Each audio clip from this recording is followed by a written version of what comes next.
Top Albania Radio, she's on air.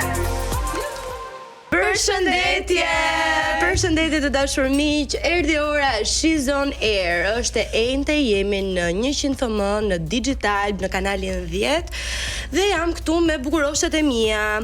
Kam një surprizë në fakt përpara se të kalojmë tek të ftuarit tan dhe se çfarë do të diskutojmë sot.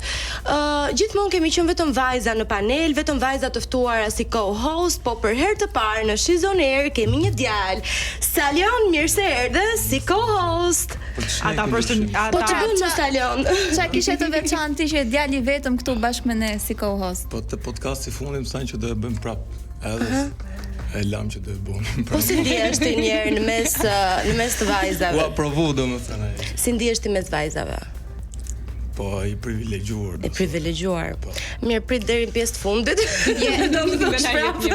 Je akoma në provë, kështu që me kujdes.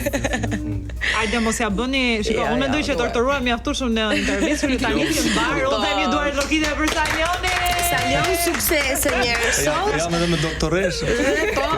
Kem na hallin. E tha herën e fundit, se çka më tha një respekt më shumë tha për profesionin e mjekëve.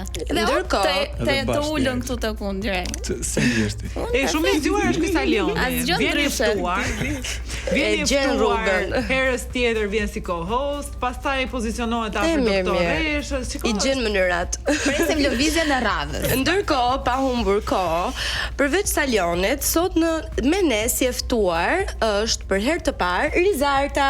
Përshëndetje. Rizarta, mirë se erdhe. Mirë se u gjeta, më në fund jam këtu në mesin tuaj. Po pra, kisha pritur të ditë pse ka gjatë ti? Pse u vonove kaq shumë? Unë do t'ju pyesja ju në fakt.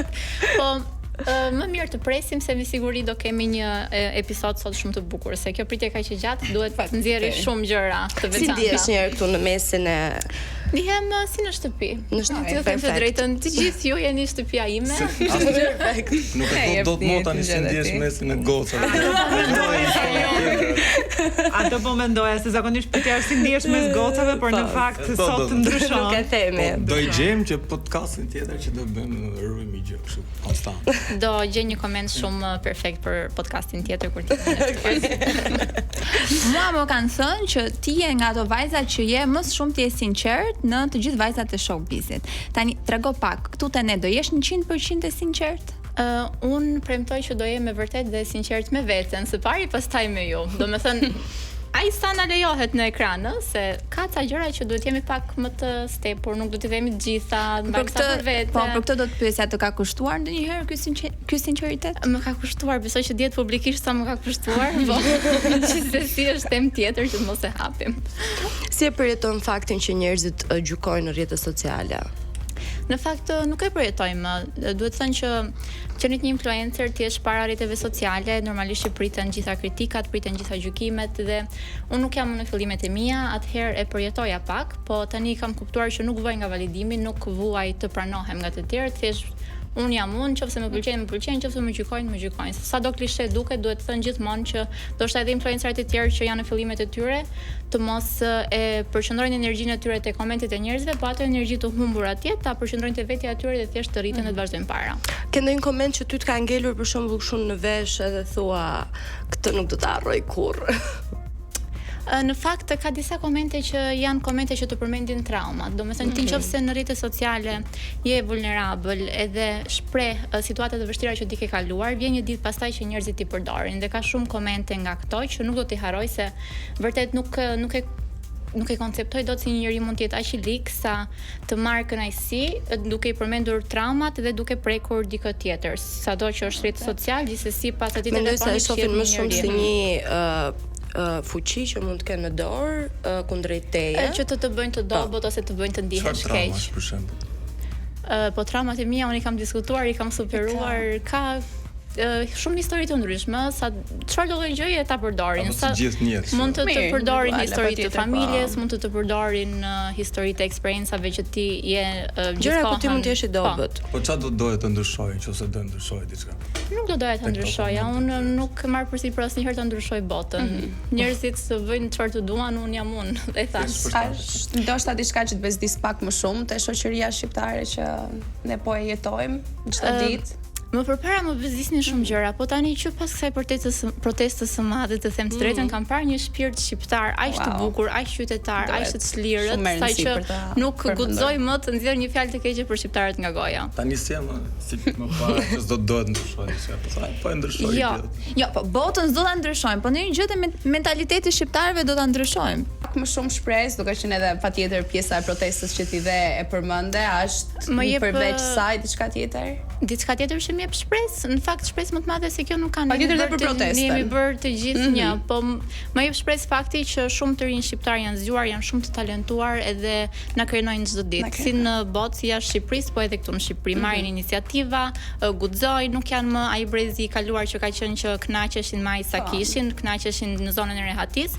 Të rinj shqiptar tani po dalin nga zona e Rehatis, se sfidojnë veten edhe vërtet po arrin shumë gjëra dhe janë shumë e lumtur të shikojnë. Nëse do ndryshoje një gjë të vetme në mentalitetin shqiptar, çfarë do ishte ajo? Që ndoshta burrat të mos jenë aq superior ndaj grave, se në mentalitetin shqiptar gjithmonë kemi sipas traditave ndër vite që gjithmonë gruaja duhet i shërbej burrit, gruaja është për shtëpinë, ndërkohë që gratë duhet fuqizohen pak më shumë, duhet thjesht këtë do ndryshoja. Pastaj gjëra të tjera nuk do të thasë drejt shumë kjo, sepse nuk ndihet shumë në Tiranë apo në qytetet kryesore, ama nëse del nëpër periferi, nëse del nëpër rrethë, e shikon situatën reale. Kjo që sapo them, më kujtoi para disa ditësh, se me sa duket nuk qëndron ka vetëm tek ne, po ka edhe jashtë vendit tonë që ka njerëz që kanë këto mendime akoma, dhe ishte një burr i cili thoshte që unë mendoj se femrat nuk duhet shkollohen më, dhe afër ishte një, domethënë ngjitur me videon, ishte një tjetër që i thoshte ky është i njëjti mashkull i cili kur gruan ta ketë shtatzan dhe të kërkoj të lindit do doj që të jetë femër ajo që doja lindi. Kështu që ky ishte një realitet që vërtet goditi në të njëjtën kohë. Gjithsesi, unë mendoj se shoqëria jon ka ardhur pak drejt këtij ndryshimi. Nga kundërshtimin. Unë e shoh këtë pjesën e ndryshimit që kur shoh burra tani që dalin me karrocën me bebe, mbajnë beben në krah, domethënë kam parë shumë çifte që kujdesen shumë për fëmijët e tyre të vegjël dhe janë burrat që i mbajnë. Besoj jemi drejt këtij ndryshimi. Është patjetër që ndryshimi është parë, po flas për rrethet se e thash domethënë rrethet nuk e kanë sado që ne të mundohemi ta themi këtë civilizimin, po nuk ka shkuar akoma ky frym tek rrethet. Ne shikojmë akoma që gratë kanë frikë nga burrat, kështu që kjo është ajo tema që unë do ndryshoja si të Shqipëria, po nëse do duhet të zgjidhje vetëm njërin nga profesionet e tua, do zgjidhje televizionin apo të ishe një influencer profesionale vetëm në gjën tënde, në platformat e tua? Do zgjidhja të isha një influencer në platformat e mia. Unë ashtu e kam nisur dhe besoj që ajo është gjithë baza ime, plus që rrjetet sociale tani janë shumë të fuqishme dhe ne kemi parë gjithë fuqinë që ato kanë, kështu që do qëndroja tek rrjetet sociale, se sado televizioni të kufizon deri diku në mënyrën si ti e shfaq veten, sepse duhet i përshtatesh formatit në të cilin je dhe apo emisionit të cilin ti moderon, ndërsa rrjetet sociale të lejojnë që ti jesh 100% vetja jote. Okej, po televizioni nga ana tjetër besoj se të ka mbështetur goxha në zgjidhjen që ti ke pasur si një influencer. Domethënë, mund të themi që një vëmendje të madhe e tërheqëm edhe nga televizioni. Patjetër sepse plotësohet i gjithë audienca. Nëse në rrjetet sociale ti merr një audiencë të rinjve, në televizion patjetër të vjen i gjithë audienca e njerëzve që janë më shumë në moshë se sa të rinj, dhe patjetër pastaj gjithë profili yt dhe imazhi yt si person publik kompletohet me televizionin. Unë jam kurioz të di, a e ndjen ti këtë presionin që duhet të jesh gjithmonë në formë, duhet të jesh e kuruar, duhet të thuash gjën e duhur në kohën e duhur? Është një farë presioni ky? Në fakt për mua jo, se unë do të thënë veten e mbaj, nuk është se mbaj, nuk është se ndihem në presion nga rrjetet sociale dhe të qenë një personazh publik. Nëse unë ndihem një ditë që nuk dua as të dukem bukur, nuk dua as të shkoj në palestra apo të bëj diçka të kujdesem për trupin, nuk e bëj, nuk e marr, e jetoj jetën time njësoj si të isha personazh publik, si të isha një njeri normal. Nuk e diferencoj veten nga gjithë njerëzit e tjerë. Shumë e rëndësishme. Po, nuk të pengon kjo për të shfaqur pak në publik, duke qenë se ti gjithmonë del e kuruar, kujdesesh për veten, nuk të ndryshon dot kjo pak nga rutinën tënde dhe të pengoj të dalësh në publik? Rutinën time më pengon shumë edhe fakti që unë çdo ditë duhet bëj video për rrjetet sociale, edhe normalisht nëpër video të bashkëpunimeve, takimet me bizneset, unë duhet jem gjithmonë super e kuruar, dhe në ditët që unë dua thjesht të ri në shtëpi apo dua thjesht vesh pijama edhe të ri në krevat. Më detyron kjo, po nuk më bezdis di sa i shumë se tani është bërë pjesë e rutinës edhe jam mësuar deri diku. Me gjithë vështirësitë që ka të jesh influencer, me gjithë to që sapo na the, a ka ndonjë ditë që e bër pishman që e ke zgjedhur dhe të thoje me veten, mund të kisha zgjedhur një profesion pak më të lehtë? Në fakt, jo, nuk jam bërë pishman. Në fakt, profesioni im i vërtet që është inxhinieri matematike dhe informatike, të isha një analizuese të dhënash, është po kaq i vështirë sa të është influencer, kështu që nëse do ikja nga kjo, do shkoja te një gjë që është akoma më vështirë. Nuk kishte opsione më të thjeshta. Aty do ishte. Do ishte një gjë, kështu që më mirë po vazhdoj këtu edhe duhet të them që të qenit influencer më ka hapur shumë dyer, më ka hapur shumë rrugë në jetë, edhe e dua shumë si profesion, prandaj bëj çdo ditë me dëshirë dhe me gjithë energjinë time të plotë. Duket se biseda me Rizartën po na ecën vaj dhe koha po ecën aq shpejt sa ne nuk po e kuptojmë. Kështu që ne duhet të largohemi për një hapësirë të shkurtër publicitare dhe rikthehemi sërish me Rizartën. Dhe ja ku rikthyem sërish në Shizon Air, në frekuencat 100 FM të Top Albania Radio, edhe në kanalin 10 në digital. Unë dhe Saloni ndruam çik të vendin ton, po nuk na rrihet në pëlqeu background-in e bëni Allah. Rizartën e kemi sërish këtu mes nesh, do bëjmë pak ca biseda për emisionin tënd në rreth 4 orë. Perfekt. Jam shumë kurioze të di si të kanë pritur kolegët e tu aty dhe a ndihesh ti komode afër tyre? Në fakt ndihem super komode. Në fillim më kanë pritur shumë mirë. Ishin gjithë shumë të lumtur. Tani nga fundi, sepse ndryshuar. Çfarë ishte një gjë ndryshuar si, po mirë jemi kështu në terma të përgjithshëm jemi mirë. Kush ta ka ofruar atë komoditetin më së shumti në fillim? Manushi, duhet të thënë që Manushi më ka hapur krahët në atë emision dhe më ka udhëzuar, më ka dhënë vërtet shumë zemër dhe më ka bërë që të jem puntat pas puntate të kem më shumë besim në vetvete me gjitha fjalët e mira që më thot. Pastaj pas Manushit dihet publikisht që vjen Sako, dhe pastaj pas Sakos dihet kush është më i ftohti tani me ty? Më i ftohti është Albatrosi. Se Albatros na flet vetëm për dashurinë, për duhet ishte më i ngrohtë. Në fakt, kur e shikoj edhe unë aty tek rreth 4 orë, nuk është më Albatrosi i dashurisë. Është një Albatros tjetër te rreth 4 orë. Ne kemi parë shumë të këndshëm, të afrueshëm. Kam tentuar unë shkreta. Goja mbrapa. Rizi, aty brenda ju keni shumë debate. A vazhdojnë debatet dhe kur fiken kamerat? Debatet e vërteta janë pas kamerave. Gjitha gjërat, po më besoni që e di që kjo gjë vazhdon. Gjitha gjërat e vërteta dhe debatet më të mëdha janë jashtë kamerave, në ato grupet e WhatsApp-it që nuk pushojnë kurrë, që shkruajnë të gjithë aty dhe në mes të natës ndonjëherë. Po tani këto kohët e fundit kam filluar edhe unë që të integrohem tek këto bisedat e WhatsApp-it dhe debatet dhe po shijoj shumë. Janë pjesë e bukur të debatosh për ato tema që debatojmë ne. Po çfarë vlerëson më shumë ke secili, me që i përmende? Çfarë vlerësoj më shumë te secili? Te Albatrosi vlerësoj që ka qenë po qetësia që e karakterizon. Përpjeket, Albatrosi vlerësoj shumë përpjekjen e tij për edhe pse është gabim, po përpiqet. Nuk po di si ta them tani se nuk e di, po flasim për Albatrosin si person apo si personazh i rrethit 4 orë. Në rrethin 4 orë. Ti praktikisht aty e njeh në atë lloj marrëdhënie. Në fakt të gjithë një herë vlerësoj shumë faktin që më respektojnë shumë të gjithë dhe më bëjnë të ndihem si vajza e tyre, më trajtojnë vërtet shumë mirë jashtë shakave të debateve që bëjmë. Vlerësoj tek Albatrosi, vlerësoj Me përpjekje, vazhdim të Cako. Te Cako vlerësoj shumë dijet që ka, është një njerëz shumë i lexuar, mund të jetë një ndër njerëzit më të lexuar që kam takuar, ka lexuar mijëra libra, qindra libra, nuk e di sa libra ka lexuar, edhe për çdo temë që hapet ai ka gjithmonë një koment dhe ka gjithmonë një informacion për të dhënë. Është kështu si i radhës jam shumë kurioze. Bledmane. Vlerësoj edhe te Bledi përpjekje. Ai vjen çdo javë në emision. Është ai. Po përpjeket për çfarë?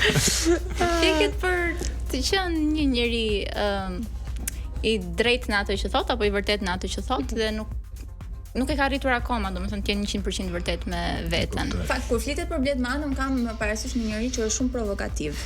Po, a është ai edhe jashtë kamerave, po aq provokues sa ç'është para kamerave? Në fakt Bledi jashtë kamerave është një angjëll, nuk e di pse njerëzit nuk e dinë këtë, është shumë i mirë, shumë i sjellshëm, ndërsa në kamera pastaj kur fillojnë debatet nuk të kursehet asnjëherë. Po njësoj dhe unë nuk i kursehem kur vjen puna te debati. Po sipas mendimit tënd, janë të dy karakteret pjesë e tij apo ato të para kamerave është një far roli që ai luan? Jo, mendoj që janë të dy pjesë të tij njësoj. Nuk mendoj që luan rol, se të luash rol do vi një ditë që ti lodhesh, po Bledi ka shumë vite që e luan atë rol, që është pjesë e tij. Bie që është më profesional në kamera edhe përpiqet. Nda një fjalë shumë e holl, po ç'më intereson mua, më intereson si sillet dhe unë ashtu. Po mirë, duke parë mes Albatrosit dhe Bledmanes, duke parë se me ata ti ke më shumë debate vazhdimisht dhe mendimet e juaja nuk përputhen me njëri tjetrin, kë do veçoje që me atë nuk do të përputhej kur mendimi mes kësaj dysheja? Kur vjen puna tek tema që ne diskutojmë, mua me asnjëri nuk më përputhen mendimet, se ato janë të dy njësoj, kanë të dy të njëjtën qasje, kanë të dy të njëjtat janë njëjta gjenerate, mos gaboj. Besoj që po, të gjitha ato janë njëjta gjenerate, janë 30 vite më të mëdhenj se unë, 3 dekada më të mëdhenj se unë, dhe unë nuk e kuptoj se si mundet të ngacmohen nga një vajzë që është 30 vite më e vogël se ata. Domethënë egon, unë e kuptoj kur duan ta tregojnë me njëri tjetrin, po të tregojnë egon me një vajzë të re, ata si kompliment, se i bie që të vlerësojnë. Po.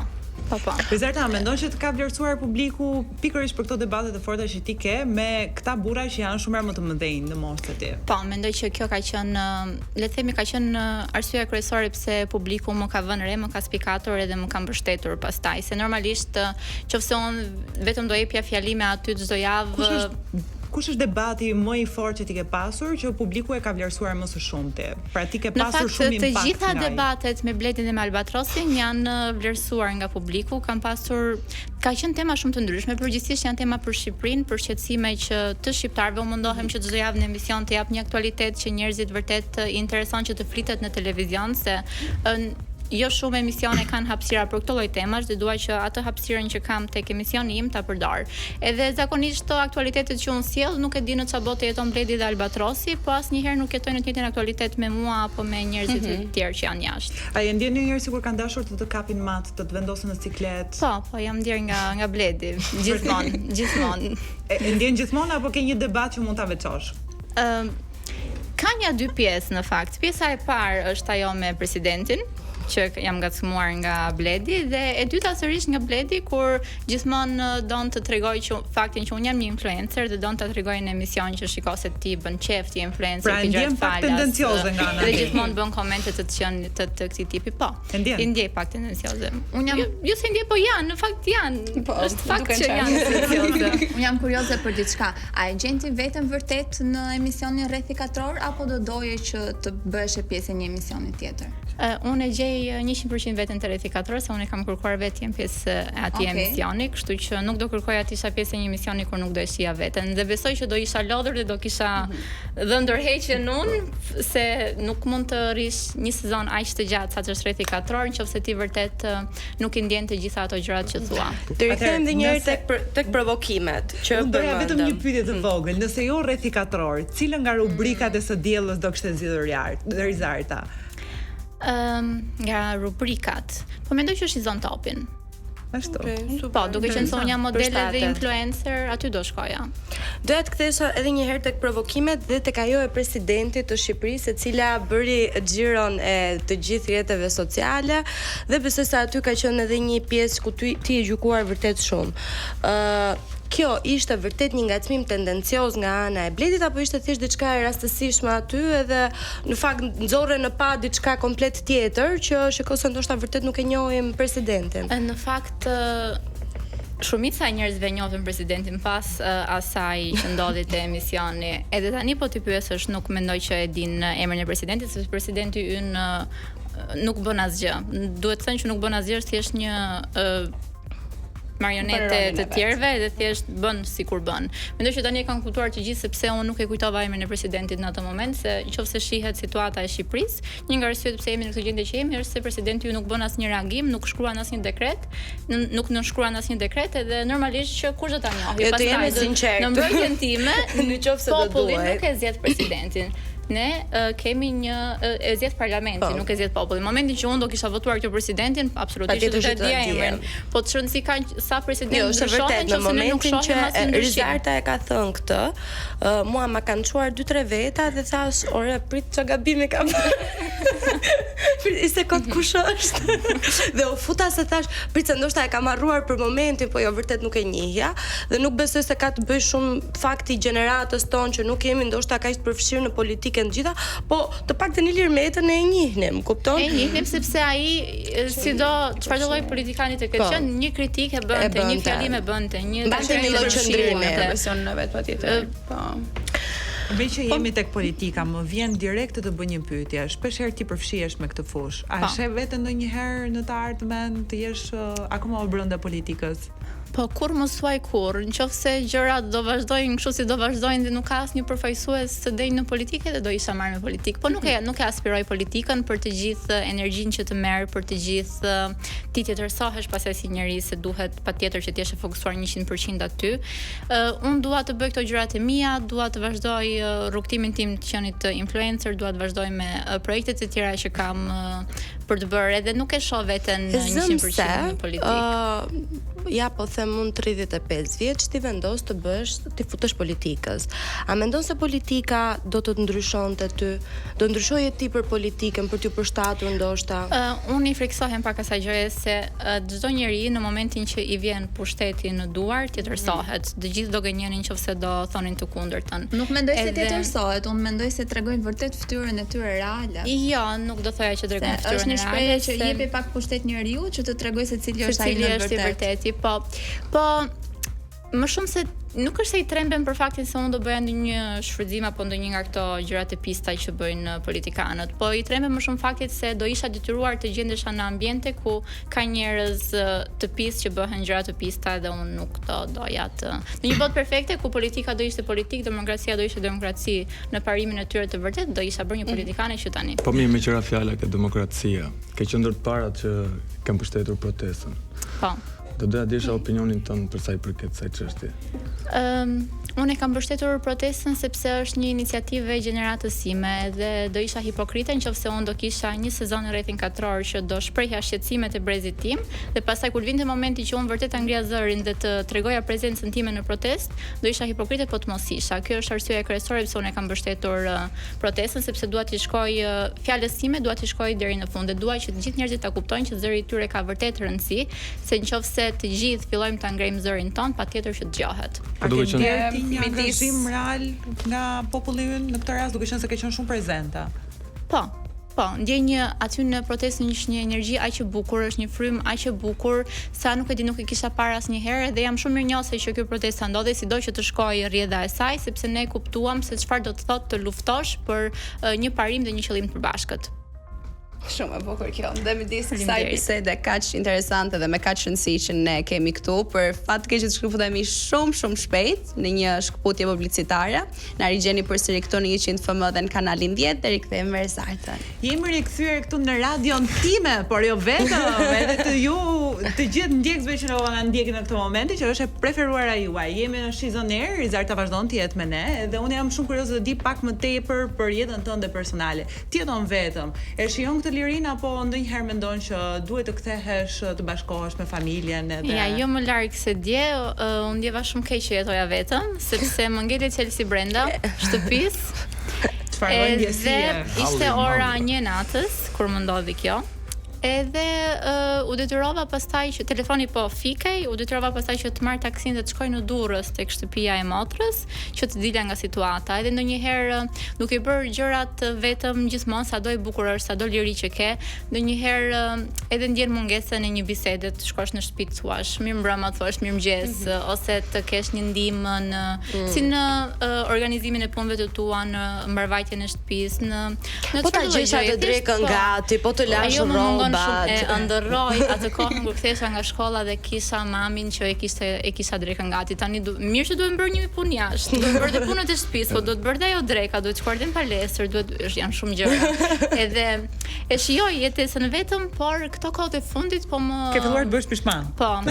Jo, pishman jo, po Po mundohem që të ftoj një kushërir, një shok, një shoqe, të mamit vi më shumë, domethënë thjesht të integroj më shumë njerëz në shtëpi se po ndihet si shumë boshë. Në fakt kemi marrë dhe vesh, kemi marrë vesh një lajm shumë bukur në fakt, që ti do na bëhesh teze, dhe duke qenë që ti përmend vet familjen, patjetër do doja të dija se si po i përjetojnë këto emocionet e bukura edhe patjetër të duroni. Në fillim nuk e kisha këtë ndjesinë të qenë teze, nuk e dija që mund të ishte kaq e bukur. Në fillim nuk e besoja dot një herë, i thoja jeni të sigurt, jeni, domethënë nuk se nuk e kupton. Edhe madje kur kam marr lajmin i kam thënë se nuk më pyetët mua kur më bëhet këtë gjë, unë nuk jam gati të jem teze, se më duket përgjithësi e madhe. Kjo është mami im për shembull. I them mami tim, unë më fal. Do bëj një shkëputje shumë të vogël se është shumë interesante. Mami im është 45-46 vjeç dhe i them unë do kisha shumë qejf ti më ke bërë mua 23 vjeç, unë vitin tjetër bëj, këtë vit bëj 23 dhe thash do kisha shumë qejf të bëja një fëmijë 23 vjeç që të kisha marrëdhënien që kam unë me ty sot. Dhe mami im më pak kështu dhe më tha, "Goca tha s'kam bë 50 unë akoma." Thash o gruaja. Do bëhem unë.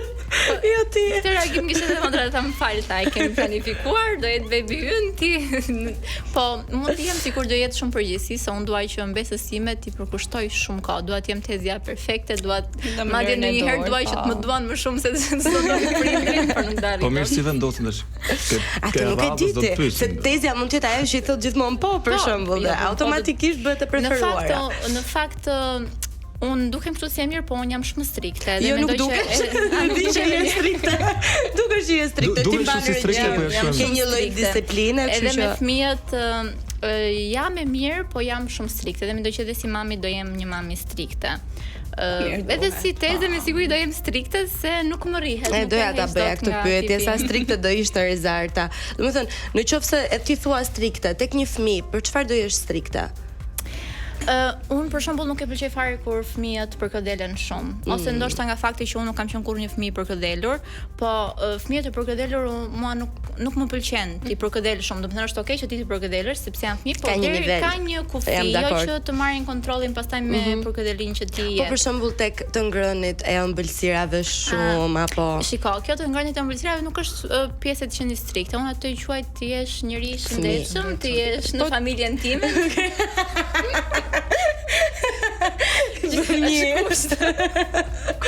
Okay. Po duhet çdo fëmijë duhet të shihet shëndetshëm sepse gjithë ato sheqerna, ushqimet e procesuara i dëmtojnë shumë trurin, edhe truri në një moshë aq të vogël normalisht duhet ushqyer një herë që të ketë një fëmijë i shëndetshëm të zhvillohet mirë se po të kalojmë nga një status si teze tek një status tjetër.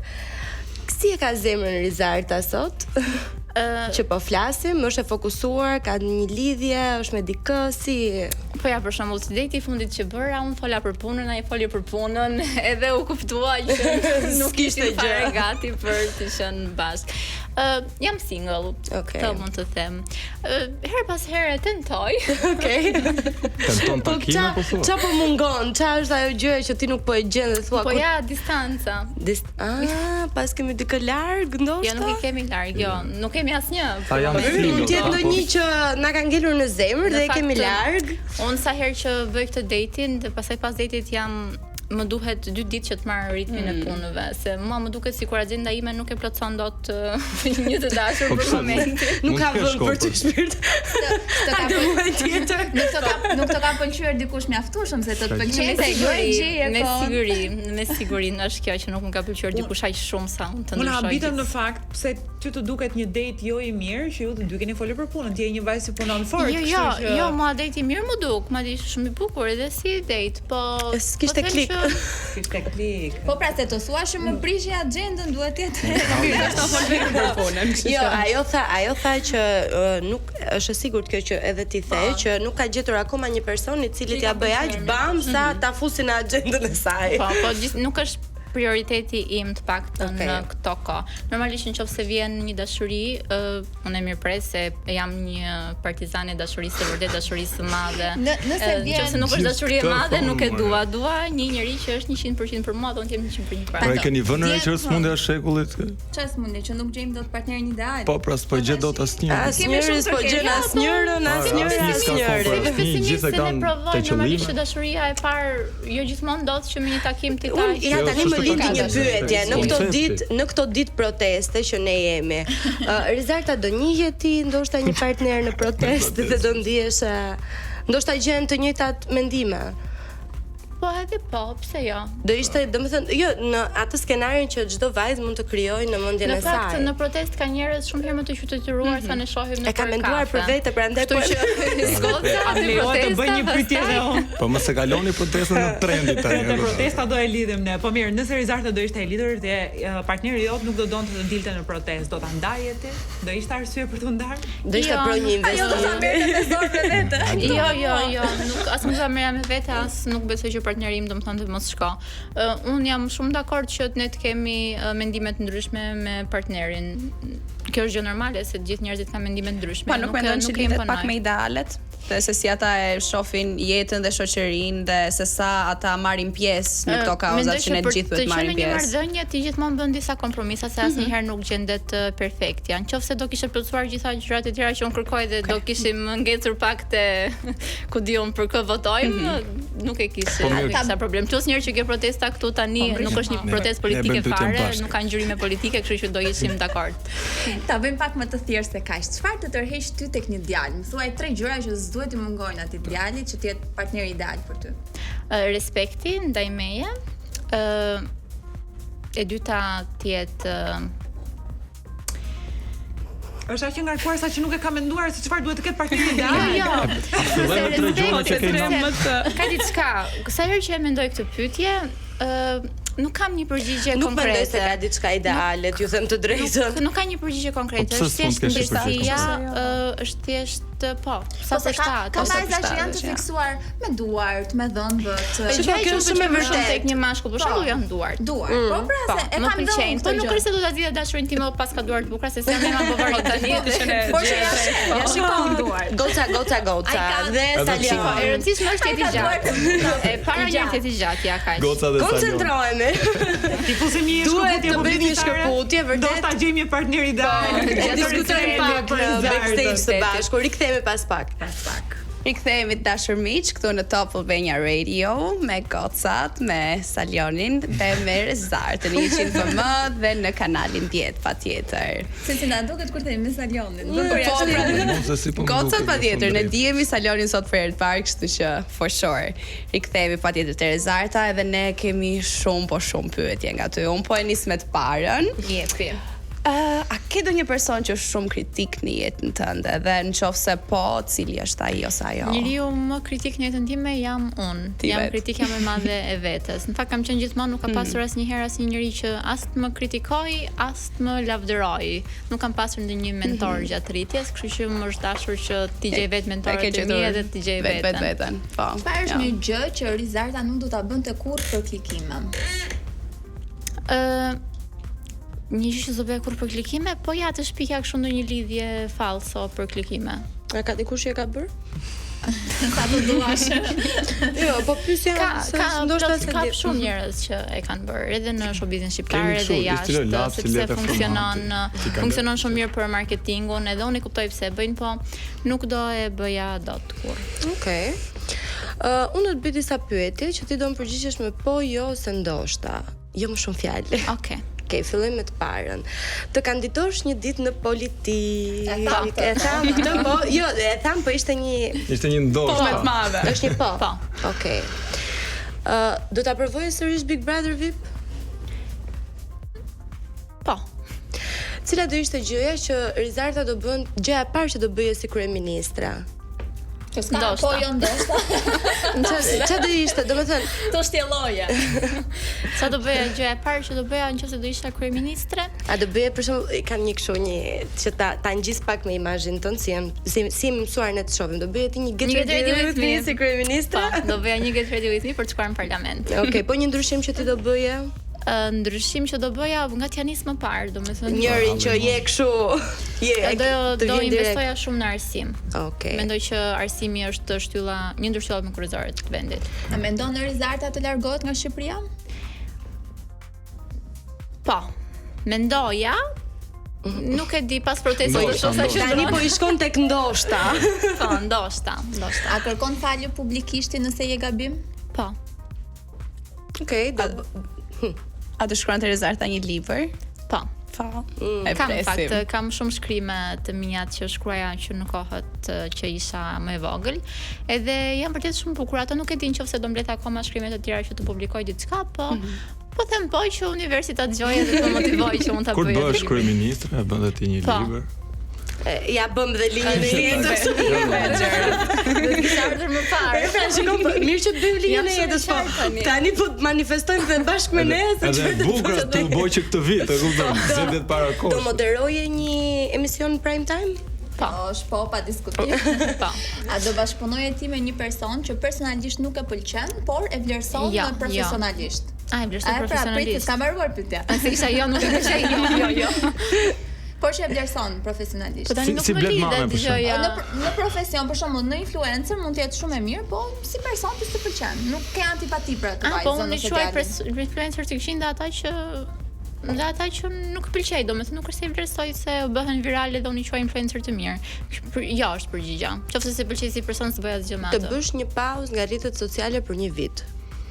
Ja. Prit njerë se kishim plane. Jo. Ka pasur deklarata që ke thënë se fiton rreth 4.000 euro në muaj në rrjetet sociale. Mendon se publiku e kupton realisht sa puna ka pas kësaj sa punë ka pas këtyre shifrave që na muan të vështirë. Po të flasësh për 4.000 euro?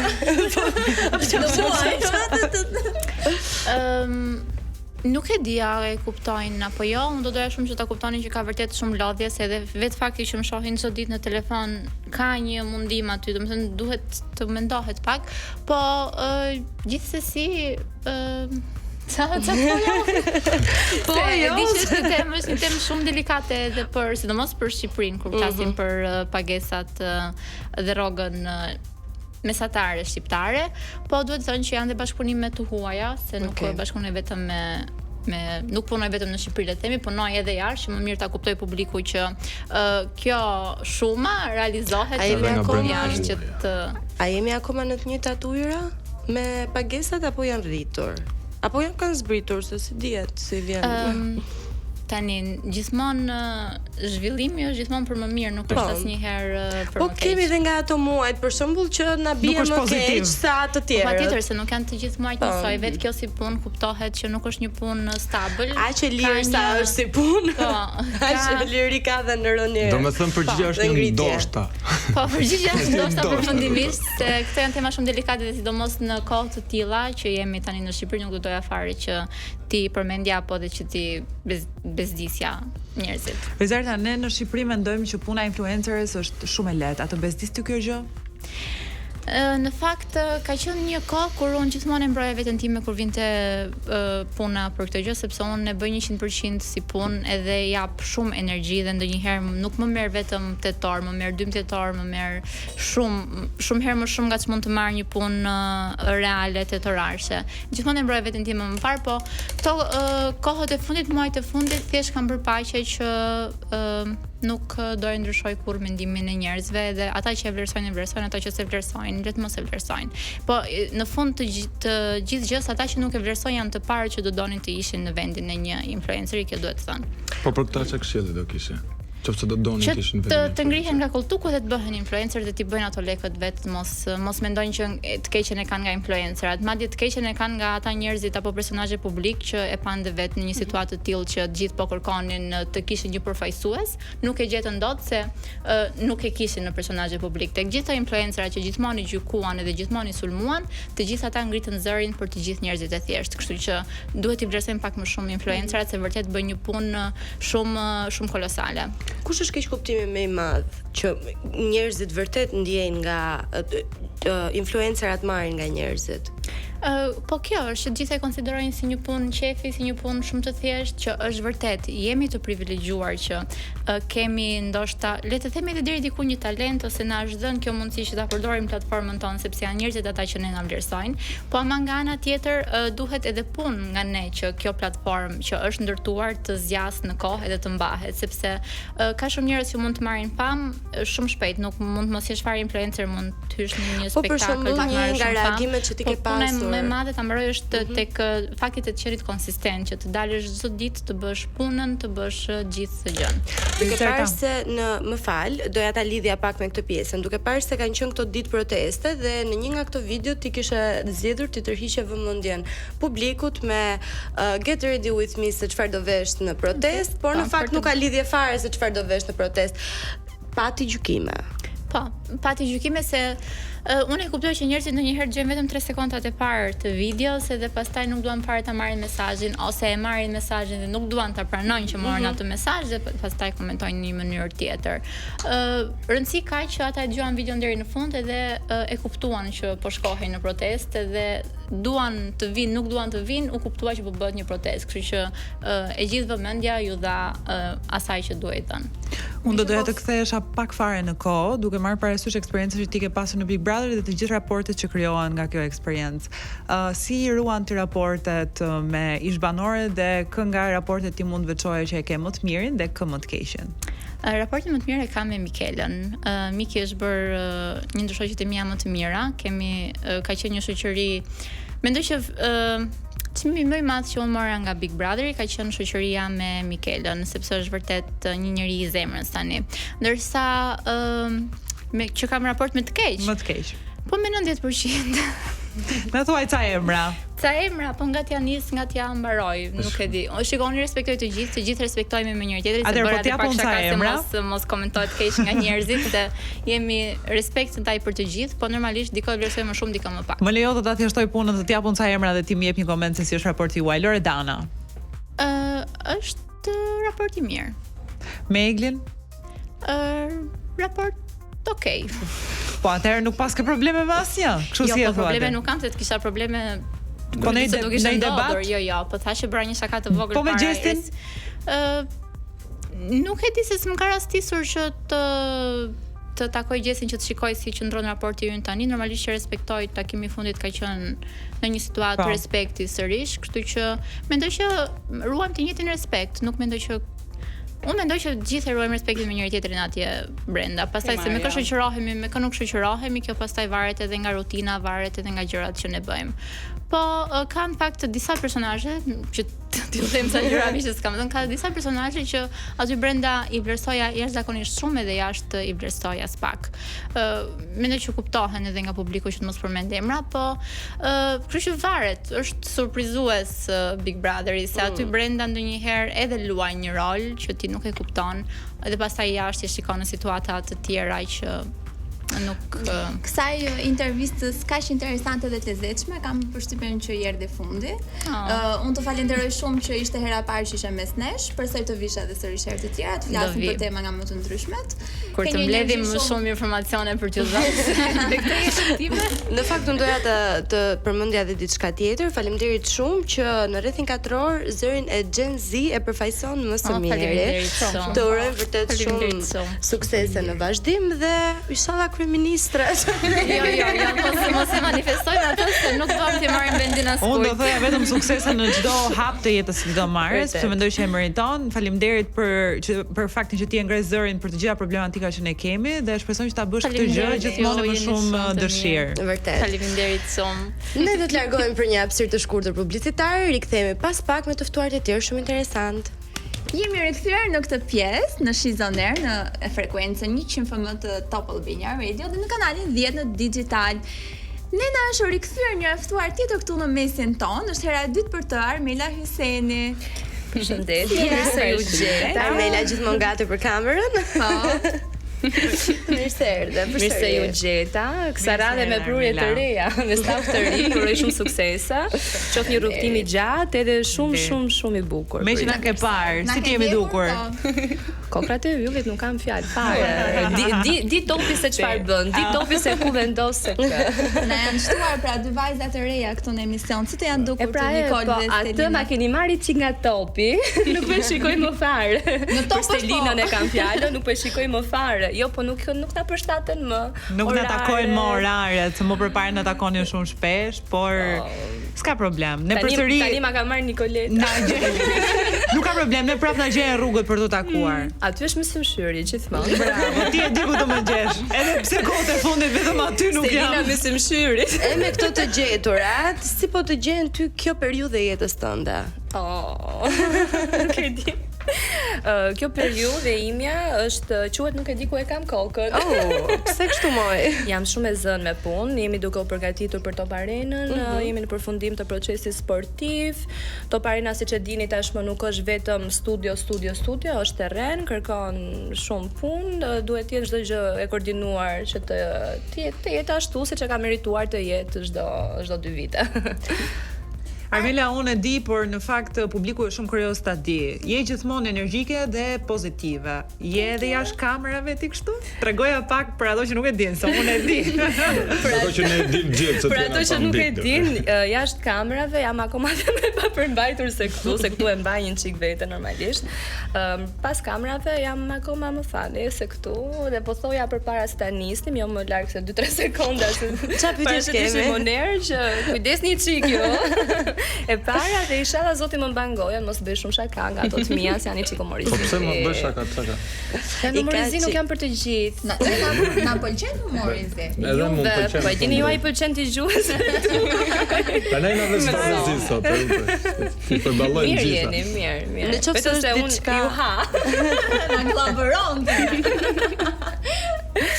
në qoftë se është diçka që ti ndihesh mirënjohëse, sa arziosh në mëngjes, çfarë është ajo?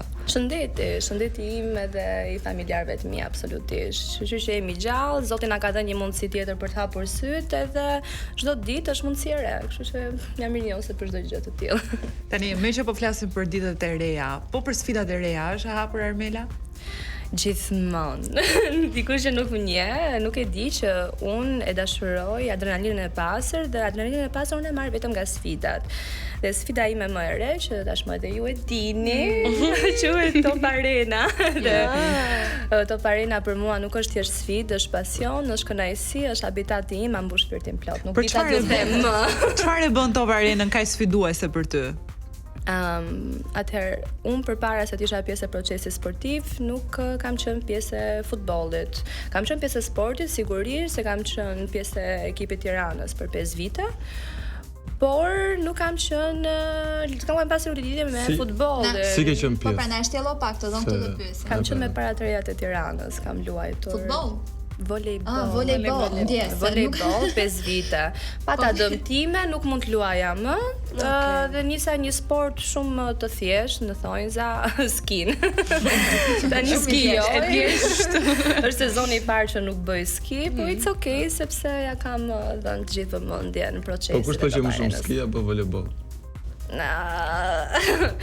Edhe dëmtimet i kanë njësoj që ta dishti. Shumë i vështirë ti ndash. Ku vrave se morën vesh. Ligamentet, kam pësuar të zjatë ligamentesh, janë pak sportet vështira. Skimi është sport pak më i rrezikshëm sigurisht, kështu që adrenalina është edhe më e madhe. Sa e rëndësishme është për ty të qëndrosh autentike, sidomos në botën e televizionit? Ekstremisht shumë e rëndësishme, për të vetmen arsye sepse që në look gjithmonë kam qenë ndryshe nga të tjerët, edhe kam lidhur edhe autenticitetin tim me këtë gjë. Nuk dua të kem diçka që e ke veshur ti për shembull, që nga kjo e nisim. Është vërtet. Edhe tek gjërat e tjera, që tek mentaliteti, bot kuptimi, çdo gjë. Cili është në fakt mësimi më i madh që të ka dhënë televizioni edhe eksperiencat që ti ke pasur në të? Është diçka që e kam thënë përpara se natën që kam hyrë në Big, të ruaj energjinë time në kaos. Këtë ma kam mësuar televizion. Nuk e mësova në Big, po e mësova aty, jashtë. Tani, me që thej që je autentike, çfarë mendon që të dallon ty nga vajzat e tjera të ekranit? Përveç faktit që mundohesh të mos kesh veshje të njëjta me to. Faktikisht të duhet ma thoni ju, se nuk mund të flas për veten time.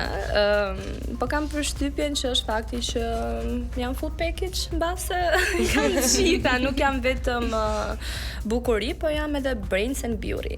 Ne dëgjuat, ju dëgjues është një full package dhe me këtë full package ne do shkoputemi. Nuk do kuptoni këtu gjithsesi, por që një përgjigje të vogël. I themi do të ndjekin edhe në Top Arena. Ne do shkoputemi për pak, Armelën do kemi sërish këtu mes nesh. Që të zbulojmë sa do pak nga full package e saj. Jemi live në Top Albania Radio edhe me që përmendëm pak Top Arenën, do doja të dija si e përjetove ftesën për qenë atje. Sa e kam çik qejf sportin na zon si puna jote. Atëherë, Ftesa ka ardhur faktikisht ditën që un kam përfunduar rrugtimin tim në Big Brother. Okay. Me Manushin njihemi që prej Big Brother 9-s, kam dashur që atëherë të jem pjesë e procesit sportiv, po kam qenë shumë e vogël dhe u shkëputa nga televizioni, diskutime ndryshme nuk u bëra pjesë. Tani ishte momenti i tuhur, kështu që e nisëm me procesin edhe ka qenë momenti më i mirë për të bërë pjesë e Top Channelit pikërisht këtë vit, pasi ishte edhe botërori, po tjetë botërori do jetë Top Arena, ishte perfekt, nuk e di. Po çfarë mendon që duhet ndodhte, domethënë. Çfarë mendon që ka më shumë për të pritur publikun Top Arena, përveç botërorit, domethënë. Na tregon disa surpriza. Ca gjëra do ju tregoj, nuk do ja tregoj të gjitha, se jeni që ngacmuesa juve. Jo, më jo. Hajde, se jeni 5 këtu. Mos njëri do ja dali tjetri. Hajde me gjithë ty bëhemi 6, po që për ngacmuesa, po. Një që s'jam këtu. Ju thoni shqyrë që unë s'jam këtu. Mos folme dhe për ne, Atëre, Top Arena është Top Arena sepse është prestigj, që do të thotë. Është prestigj që populli mund ta ndjeki dhe jemi gjithmonë afër tyre, jo vetëm me futbollin, me shpjegimin e sportit në televizion, po edhe duke qenë në terren. Kjo është gjëja që na e bashkon Top Arenën me publikun më tepër, është Ti patjetër ke qenë e përfshirë në sporte, po nga ky emision, nga kjo eksperiencë që ti po rifutesh dhe patjetër edhe nga procesi sportiv që tashmë është mbyllur, atë ka ndryshuar pak a shumë opinioni jot për futboll, nëse si ti e shijon të shohësh futboll, me ndeshjet që ti shkon patjetër. Absolutisht. Unë në fillim kur shkoja nëpër stadiume, se kam shkuar në stadiume dhe përpara se të filloja punë te procesi, nuk është se nisi nga hiçi kjo gjëja, po jo, thoja Po me këtë tifozë se pyetja çunësh me që u fiksova. Ky është duke profesional dhe nuk më lejohet atë. Pse e ke? Por do të them vetëm që jam deri nga Prag. Okej, lesa e kuptova. Po në Po për ne që s'kuptuam gjë si i bie. Po s'do të pra me edhe shpreh, pa më shumë mes nesh. Brapa. Brapa. Po për botror, kë ke ekip nga kombëtarët që unë jam tifoze prej shumë vitesh, edhe kur ajo humb me Spanjën, po kam shumë Po s'ka humbë se fitoi Europianin tani, sa kaloi 2 vite. Po mos u merr ti me asnjë. Si mori Unë jam tifoze me Spanjën, po kam shumë besim që këtë vit do e fitoj Franca, sepse ka një formacion shumë të mirë, lojtarët shkojnë shumë mirë me njëri tjetrin.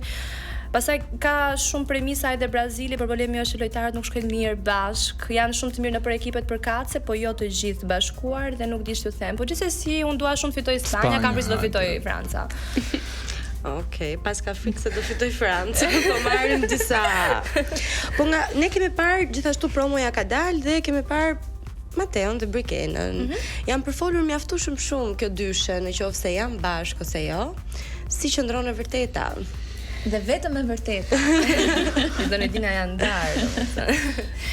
Me sa di unë, ata e kanë thënë edhe në rrjetet e tyre sociale, mos gaboj te grupi që kanë Instagram me fansat e tyre që janë ndarë, edhe po janë ndarë, është e vërtetë që janë ndarë. Por të paktën Top Arena po bën një gjë të mirë që po i ribashkon dhe po na i sjell. Dhe po na i sjell të dy secili prej ata.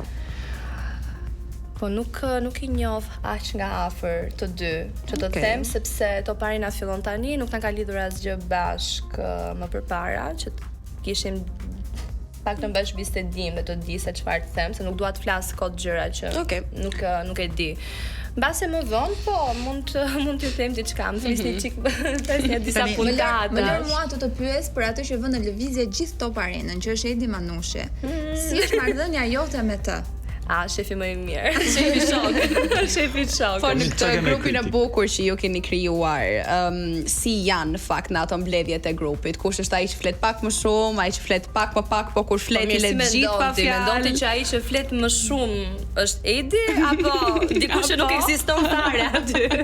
Sigurisht që Manushi flet shumë në përmbledhje, ka shef që t'i vëj gjitha punët në vit dhe të ketë rezultat mirë dhe duke se frytet i mbledhjem, shikojmë çdo gjë shkon ashtu siç duhet. Na tregon doti diçka që e ke mësuar duke punuar me Edi Manushin që publiku ndoshta nuk e di për të? Energjia e mirë gjithmonë. Atë gjë që ju thash pak më parë, që se si të ruaj energji në kaos e kam mësuar vetëm nga Manushi. Po t'ishte e mundur ta mësoj më përpara do e kisha mësuar në Big, siç edhe e kam thënë, por e kam mësuar nga Manushi, kështu që faleminderit Manushi. Një emër i cili është krah Manushit si në procesin sportiv, por dhe në Top Arena. Sezoni sa i parë në fakt në Top Arena është Francesca Rustem, e cila është dhe një emër goxha i komentuar në rrjetet sociale dhe në botën e sportit. Si është marrëdhënia jote me Franceskën? Super e mirë. Aq e mirë sa që nëse në një ditë unë nuk kam ndonjë vath apo diçka, urdhëro. I kam unë, jemi shumë mirë. Jemi një staf që funksionojmë shumë mirë bashkë, madje edhe për ata që nuk e dinë. Edhe ato gjakrat që kisha me Brikenën i kemi sheshuar tashmë, pasi Biku ka mbaruar, e takova gjatë xhirimeve të spotit. Ju urova suksese, u përqafuam. Kështu është jeta. Tani jemi një grup pune që mundohemi të gjithë bashkojmë fuqit edhe të nxjerrim një më të mirën e mundshme. Po nga ky grup si kishe përshkruar gjithë me nga një fjalë, se e nisim E nisim me Edmanush. Po mi nuk e ke parë spotin, ti ka vendosur ai termat. Po ne duam të tua. E thush dhe je pak si rap. Është shumë e vështirë ti ndash e ti vësh terma të gjithëve një nga një, sinqerisht. Jemi shumë të mirë gjithë bashkë, dhe nga që jemi shumë të mirë gjithë bashkë, prandaj edhe nuk i veçoj dot është e pamundur. Madje puntatën e fundit të procesit nuk kisha gëzim sinematin në krahun tim, edhe isha kështu, ku është gëzimi? Ku është gëzimi? Nuk më duk normale se jam mësuar që ja them ndonjë fjalë që rregulloj, e bëj, dhe të marrëdhënie do kemi gjithë, nëse nuk e kemi në fillim, do e kemi diku pas nga mesi, le të themi. Nuk i ndan dot, është ajo shprehas me ndan, është. Po mirë, kolege Franceskën, kolege Brikenën, për kë je më shumë entuziaste që e ke kolege? Unë jam entuziaste për Top Arenën, Stelina, unë dua që Top Arena të jetë korrekte me këtë përgjigje më Armela. Top Arena unë dua që të jetë kulmi i karrierës time nga dhjetori deri në përfundim Top Arenës, edhe ajo ka rëndësi për mua. Në një eksperiencë me të guximshmit kemi qenë me grupin e procesit sportiv. Unë e di që çunat aty kanë një super energji dhe vërtet janë goxha pozitiv në këto mbledhjet e juaja. Kemi në një situatë fani që mund të ndash bashkë me ne? Po nuk e diti që ato që ndodhen aty nuk dalin. Kanë nga ato që dalin, prandaj ja bën si Vegas, tesin Vegas. Do një që mund të dalin. Duhet kujtohem se ndodhin shumë gjëra. E mirë, unë po të jap pak hapësirë të mendohesh. Si thua, do pak hapësirë? Ne do të largohemi për një hapësirë të shkurtër publicitare, do rikthehemi pas pak dhe aty do na e thot Armela. Okej, nuk shpëtoj. Jemi rikthyer, jemi live në Top Albania Radio, në 100 FM dhe në kanalin 10 në digital. Ne vazhdojmë të kemi në mesin tonë Armela Bukuroshen, që po na jep disa detaje nga që nuk më rri që është e më qosh. Po, patjetër, po na jep disa detaje të bukura nga Top Arena. Dhe ne e lam tek situata më fani që keni pasur nga mbledhjet. Më trego diçka. Tani, nga mbledhjet ju a thash, nuk i tregoj dot, ose doni të mishni nga puna, po ju a them, mi bishëm doni të keqen. Mirë, okay, ne tham diçka që mund ta nxjerrësh. Diçka që mund ta nxjerr, kemi qenë të bashkë, madje të guximshmit, nëse e mban mend. Te Kalaja e Drishtit kemi qenë. Kemi ngjitur kalan në këmbë, ka qenë pingull, prandaj çojmë të guximshëm aty. Edhe kur jemi ngjitur sipër, sa u mblodhem, i drejtohem grupit dhe i thash, nuk që kam ndier ndonjëherë më dhi se sa sot. Sepse vetëm dhja mund ta ngjisim anin pingull, prandaj edhe ishte shumë fani se kemi qenë. Dëgjoj, me që ram tek eksperienca që ke kaluar me të guximshmit, është të merr të shkosh me Armelën në stadium. Unë e kam provuar. O zoti ma sa ngacmojnë ata djem, sa ngacmojnë ata djem. Tash mësohesh. Unë kam pasur vetëm një eksperiencë, por ti ke pasur pra me ty që kam qenë bashkë me ty, por ti ke kaluar shumë eksperienca të tjera në stadium. E trego pak tani. Si është puna e kësaj, se ajo ka qenë fillimi, edhe normalisht sa më kishin parë edhe pak në Big, edhe ishin këto ngacmimet. E mban mend ato me trëndafilit. E mbaj Por tani ja kam mësuar ta menaxhoj më mirë situatën, sigurisht. Tani më bër shok. Nuk më ngacmon më njëri. Edhe nëse më ngacmon gjithmonë brenda limiteve. Thoj në një Armela ylli, Armela sa e bukur je, mboj ndonjë zemër. Këto janë gjëra shumë të bukura, është okay. Po, këto janë gjëra shumë të bukura, faleminderit. Tash të ngacmoj më shumë djemt e futbollit apo jo detyrimisht vetëm ata të futbollit? Çdesha unë që pranova të vija këtu sot, o zoti i madh. Atë se s'ka më gjë. Do të them një sekret, nuk e di as Manushi madje. Herën e fundit që isha, jo një herën e fundit, një nga herët e fundit që isha në stadium, më shkruan një nga futbollistët që po shikonte ndeshjen për veta. Tha, do ta jap shtëpinë ty. I thash unë, hidhi Chelsea, të mamu i ka me vete, hidhi. Imagjino do me thënë ku ka arritur Stelina. I marrë së përfundim Chelsea apo? Po jo. Kush? Okej, kam që të shpisë. Nuk e ka dashur, nuk e nevojitesh. Jo për nevojë me, se si janë vetëm për nevojë. Në qoftë se një mashkull të vetë ofrohet duhet ta këtë, mbajë, o bëje, o mos e thuaj. Janë nga ata që flasin, po nuk Fjalë shumë po. Jo, jam dakord, nuk jam dakord. Sa lën klubi. Nuk ka dhënë për Chelsea. Nuk do ishim duke u qarë për këtë periudhën e princeshave, okay? Tash s'është problemi me Don Chelsea, problemi është me shkuken Onteri me Fermos me bota mam. Ai nuk mendoj që Po fali se hyra në profesion, më fali. Ka dhe fjalë burri, ja kuptoj. A ka ndodhur ndonjëherë të marrësh një mesazh nga një futbollist dhe të ketë bërë për të qeshur? Po ja, kjo e Chelsea ishte shumë fani ishte. Po ne presim të tjera, më duhet të kesh pafund, se në botën e futbollit vërtet ka nusja ime, unë do vi do të gjej, me kë flisket, shikonin këto deklaratat që jo më shkruajti mbëri, se edhe Manushi ka i çik qef na ngacmoj me këto gjërat, edhe ky direkt kush është ai që të ka shkruar ty? Jo kështu, si mos qeshun, ç'është kjo pyetje, pse më pyeti mua kush më shkruan mua? Tani në përgjithësi gosat me thënë drejtën vdesin një çik për çunat kur janë futbollista. Nuk e di se ç'kan krijuar një imazh kur i thua futbollist të tërhiqen shumë. Ti duke u futur dhe më shumë në këtë botën e futbollit, a e ke kuptuar ti çfarë i bën këta futbollistat kaq tërheqës për gosat e reja? Po, mi se kanë një lloj aure brenda në. Po aty si e shikon Armela. Kam përshtypjen që ndoshta nuk e sheh atë aurën. Është thjesht pozicioni që kanë në shoqëri. Janë pozitiv. E para. Bravo çun. Dhe e dyta, do të thonë nisen nga kjo gjëja vajzat. Pastaj nëse një tjetri nuk ka të bëjash futbollista, po çfarë është, duhet të njohësh personin. Po kam përshtypjen që nëse është diçka që i bën hype, është pikërisht për pozicionin që kanë në shoqëri. Armela, më kujtohet një diskutim që kemi pasur tek të Guxim Schmidt në stadium. Po, kanë qenë shumë pro kësaj gjëse. Ato do thoja, që ti ke qenë, po tani më vjen oferta jo për shtëpia, jo. Nëse ju nuk e dini, unë dhe Armela kemi pasur një debat të vogël, sepse Armela ishte shumë pro bashkëshortit futbollist, ndërkohë që unë nuk isha pro. Tani pyetja ime është, a vazhdon ti të jesh pro apo jo, po pse të paska ndruar mendja? Nuk mund të them që jam pro apo kundër, momentin që thashë nuk ka të bëj fare se çfarë është.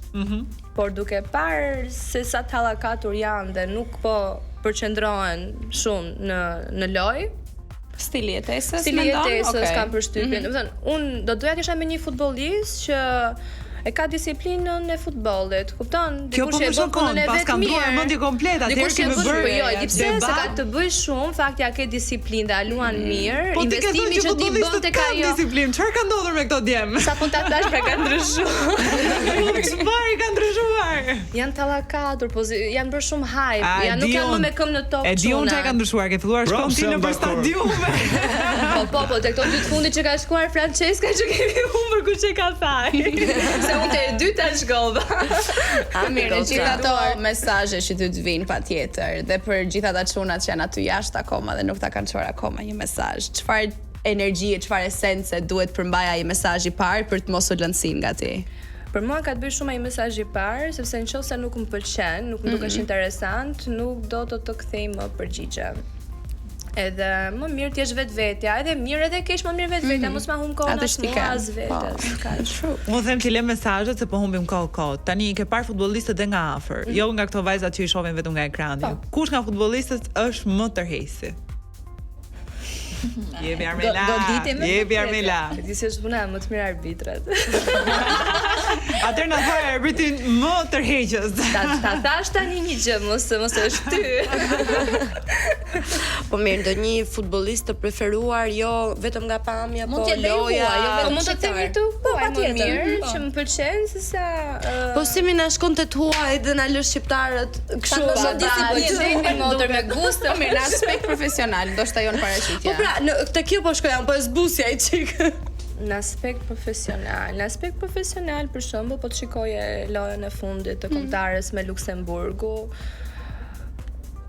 Në aspekt profesional Mita ishte mirë, Gjimshiti ishte mirë, Hysa ishte mirë. Këta janë nuk mund të po të them për mirë, 3 besoj. Mund të jap një tuaj dhe është Olise, kaq. Më thos do mërzitesh shumë edhe po fitoi Franca me këtë që the. Shiko ke futbollin ti. Nice. Shiko. Që nuk do qaja për mos fiton të Spanja, nuk ta garantoj, por do mboj qefi që ta këndogzoj Olise. Armila, a ka ndodhur që ndonjë nga futbollistët jetë fiksuar keq pas teje? Po. Na trego, emri nuk do na i thuash, po na tregon ndonjë detaj, si çfarë më shkruante non stop, përveç se më ka shkruar mua, i shkruante shoqes time, ore unë do martohem, ajo është nusja ime, o do jem patjetër me atë, ka qenë një përndjekje shumë e gjatë, pikërisht ky personi, jo po kush është ky që të ka shkruar ty. Atëherë, na trego, si e hoqë qafe ti këtë që ishte fiksuar mbas teje. Po nuk ka ndonjë gjë, mi thjesht nuk i kthem përgjigje. Ghosting. Futbollistët dorëzohen kaq kollaj? Aty është, po mjafton që unë i kam bërë ghosting dhe ai nuk është më pjesë e jetës time, ai le të shkruaj, problemet janë të atij, nuk janë. Po mirë, ti mendon se futbollistët janë më romantik apo më egoist? Egoist, kam përshtypjen, po në përgjithësi, po ka edhe romantik. Me këtë përgjigje, Cristiano Ronaldo si i dashur, si partner, kupton, dhe nuk mund të them që janë gjithë si Cristiano apo janë gjithë. Unë mendoj që kjo pjesë që sapo folëm me Armilën thjesht më ka përforcuar mendimin që futbollistët nuk janë bashkëshorti perfekt. Kështu që ne do ta bëjmë një shkëputje publicitare. Nuk ka të bëj ai futbollist, ka të bëj me njeriu. Do ta bëjmë një shkëputje publicitare se pas ke ndruar edhe ti shumë mendje, të shohim se mos e ndron edhe një herë në pjesën tjetër. Rikthehemi pas pak përsëri me Armilën. Rikthehemi të dashur miq në Top Albania Radio në 100 FM dhe në digital në kanalin 10. Jemi përsëri këtu me Armelën në këtë pjesë të fundit, edhe patjetër që nuk duam të na ndahesh. Patjetër që donim dinim pak më shumë për ty edhe për qoftë çik më shumë për jetën personale dhe jashtë top arenës, edhe se si të ndikojnë ty. Nëse nuk kam çfarë them sikur. Of course, jo, më shumë pak në fakt do të ndalesh atë rrjetet sociale dhe te komentet që ti patjetër merr plot pozitive apo negative, dhe cili ka qenë ndoshta komenti më i bukur që ti ke marrë këto kohë të fundit edhe që të ka ngelur kështu në zemër. Ka qenë që ka qenë një shumë i bukur faktikisht. Top Channel diti çfarë bëri kur të mbajti pjesë të produksionit. Edhe mama ka mbushur shpirtin plot. Po ndonjë nga këta negativët që nuk i qepet. Luanët e tastierave siç i thrasin të gjithë. Çuditshmit. Sa shpërndajmë energji negative kot këtu tani. Po dhe të ngelet ndonjëherë ose a ndikohesh ti? Jo, nuk ndikojnë fare. Mundësisht un jam aq e zën, sa që nuk më del as koha të shikoj, por edhe kur i shikoj, mos bëj kohë sikur nuk i shikoj asnjëherë. Edhe kur i shikoj, i bëj screenshot, ja çoj shoqeve dhe qeshim. E bedosh. Mënyra më e mirë për Armela. Çfarë tjetër se si jam e vogël. Mos bëni gabime. Armela, si mundohesh ti, si e menaxhon ti balancën midis jetës private dhe asaj publike? Po mundohem akoma ta mësoj se si ta balancoj. Ky është misioni më i vështirë që kam. Kjo është sfida e vërtetë. Shiko, me aq sa mundohesh ti. E mban më çfarë thash herë në fundit kur ishim taksi duke u kthyer nga puna bashk, do doja shumë që dita mos kishte vetëm 24 orë, sepse nuk ja dal dot. Po çfarë do bënte tjetër Armela nëse do shtonim dot orët e ditës pra? Përveç atyre që ti bën. Të paktën ti kam palestër, të paktën për veten time, se nuk po më del koha fare. E ke justifikim këtë. Unë palestër për shembull shoh goca që vinë bën meeting aty. Kur bën pist vrap. Je kundër meje tani apo me mua? Mund ta gjesh kohën për palestër. Mendoj unë, nëse ke disiplinë. Mos e bëni. Jo, Salioni. Ishte mirë aty ku ishte. Salioni bën punën e vet, po e bën më së miri shumë nga Salioni se kemi edhe për herë të parë sot. Po shikosh anën pozitive, po t'jap frymëzim që të bësh palestër më shumë. Dhe unë do të thoja me që jemi tek balancat e jetës, na trego pak çfarë ka një gjë që Armela nuk do ta ndaj kurrë me publikun. Edhe ta ndash tani.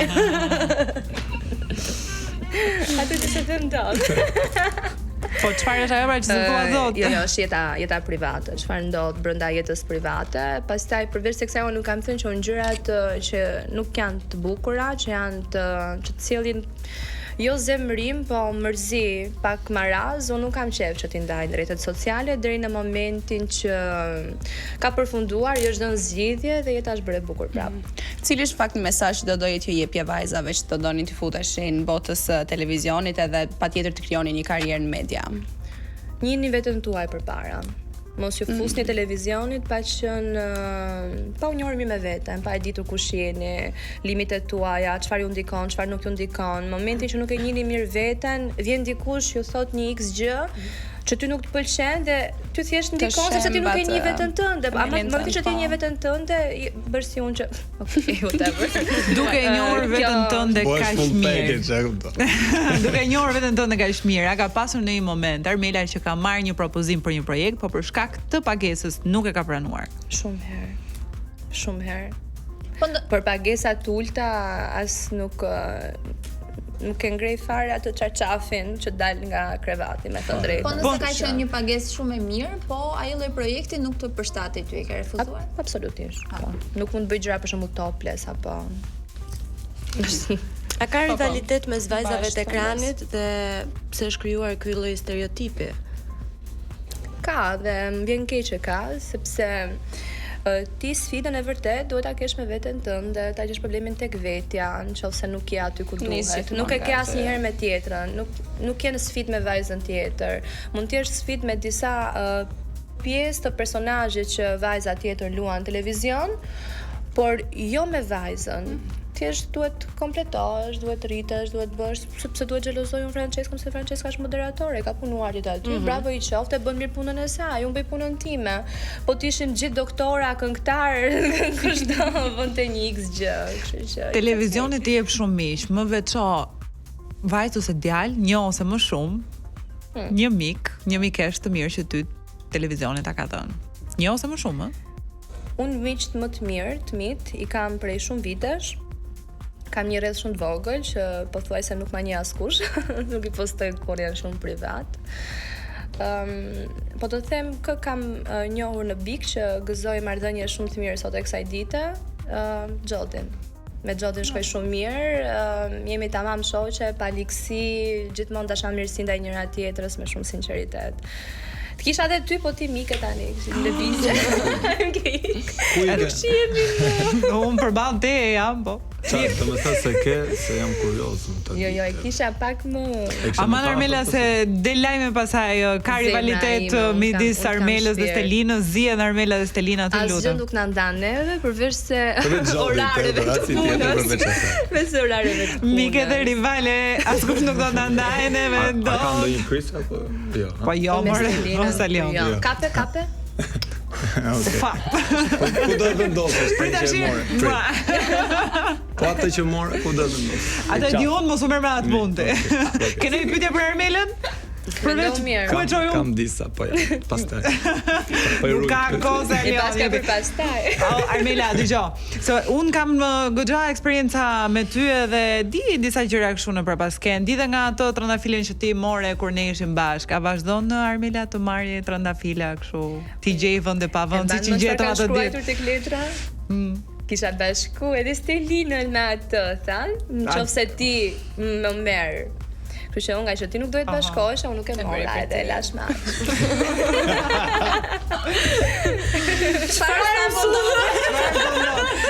unë e lash, vazhdoni ju me pyetjet se dolën nga udhëtimet tona tek Kalaja e Drish, 18 të guximshmit, ndaluam edhe në Shkodër, edhe kemi parkuar, kemi vazhduar punët tona, kur jemi kthyer te makina, kemi një nga djem që kaloi momentin që ne parkuam, kishte lënë një lule dhe një pusull. Edhe thonte edhe Stelinën me Kesin I kisha bashkuar, vetëm ti më kisha marr. Do të pas ka shkuar në këtë lloj dikush është forta, a mund të jap një detaj tjetër se ne jemi në limitën e kohës, po mund të jap një detaj tjetër. Un kam qenë në një festival para pak ditësh edhe ngjitur kisha shokun e tij dhe më tha mua, ne ta kishim lënë 4-5 trëndafila, tha kundër njëra ka qenë tha prej nga unë për ty, pra për mua, por nuk e di kush ka video trondafila dhe më tregoi foton. Dhe unë nuk e di se si ky shoku vet donte me pajtu mua me atë kur shoku tjetër donte të merreshe me mua, nuk e di se çfarë ndodh.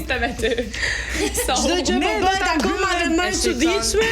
Ne pse hutohemi ne pastaj? Thoni pastaj mërzitu, pse s'mërzitesh ti ose pse zgzohesh ti? Po njerëzit nuk dinë çfarë duan. Shokët janë të fut njëri tjetrin. Armela, ishte shumë kënaqësi që ishe këtu me ne. Urojmë shumë suksese në këtë sezon të Top Arenës dhe pa çkëmbën e mbar për sa më gjatë pse jo. Falenderoj. Au kënaqem më shumë me ky podcast apo te i fundit? Te i fundit. Ta dim edhe këtë. Është kënaq tash se është jetë ti, është Alioni sot, kështu që Vetëm se ke ardhur ti. bile tash do të shpesh. Salon gjithashtu ishte dëshirë, ishte kënaqësi. Ngelet për të diskutuar mes nesh. Gordion do të kam atë në Po pse s'tedi, do më ardh prap. Akoma më shumë herë tjetër shumë. Faleminderit. Faleminderit të gjithë juve që na ndoqët dhe do të rishihemi përsëri te njëjtën tjetër me shumë dashuri ne do ta mbyllim edhe këtë episod të sotshëm. Shumë puthje virtuale. Mua. Përpafshim.